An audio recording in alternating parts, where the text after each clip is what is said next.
வணக்கம். இன்னைக்கு கேரட் அல்வா எப்படி செய்யறதுன்னு பார்க்கலாம். நம்ம வீட்டில் 2 கேரட் இருந்தாவே போதும், 5 நிமிஷத்தில் செஞ்சு முடிச்சிடலாம். 2 கேரட்டை நான் தோல் எடுத்துட்டு பொடியாக கட் பண்ணி வச்சுருக்கேன். 50 கிராம் அளவுக்கு சர்க்கரை, 2 டீஸ்பூன் அளவுக்கு கார்ன்ஃப்ளவர் மாவு, 5 முந்திரி, 1/4 டீஸ்பூன் அளவுக்கு ஏலக்காய் தூள், 3 டீஸ்பூன் அளவுக்கு நெய் சேர்த்துக்கலாம். இப்போ இந்த கேரட்டை மிக்சி ஜாரில் போட்டு அரைச்சி எடுத்துக்கலாம். இந்த அளவுக்கு விழுதாக அரைச்சி எடுத்துக்கோங்க. இதை ஒரு பாத்திரத்துக்கு மாற்றிக்கிறேன். இப்போ 2 கப் அளவுக்கு தண்ணி சேர்த்துக்கிறேன். நீங்கள் கேரட் 1 கப் அளவுக்கு விழுது வந்துச்சுன்னா 2 கப் அளவுக்கு தண்ணி சேர்த்துக்குங்க. வடிகட்டி எடுத்துக்கிறேன்.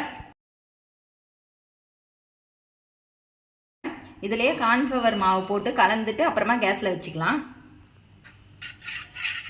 கட்டி இல்லாமல் நல்லா கலந்து விட்டுக்குங்க.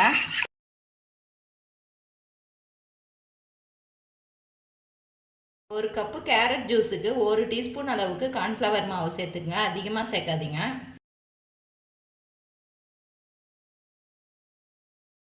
திக்கான பிறகு ஏலக்காய் தூள் சேர்த்துக்கலாம்.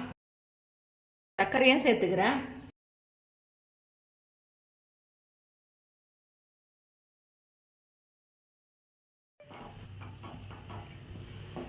இப்போ இந்த அளவுக்கு திக்கான பிறகு நெய் சேர்த்துக்கலாம்.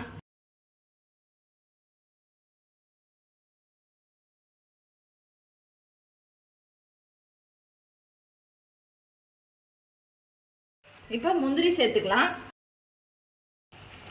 நீங்கள் கேரட்டை வடிகட்டாமல் கூட சேர்த்துக்கலாம். இப்போ 1 டீஸ்பூன் அளவுக்கு நெய் சேர்த்துக்கிறேன்.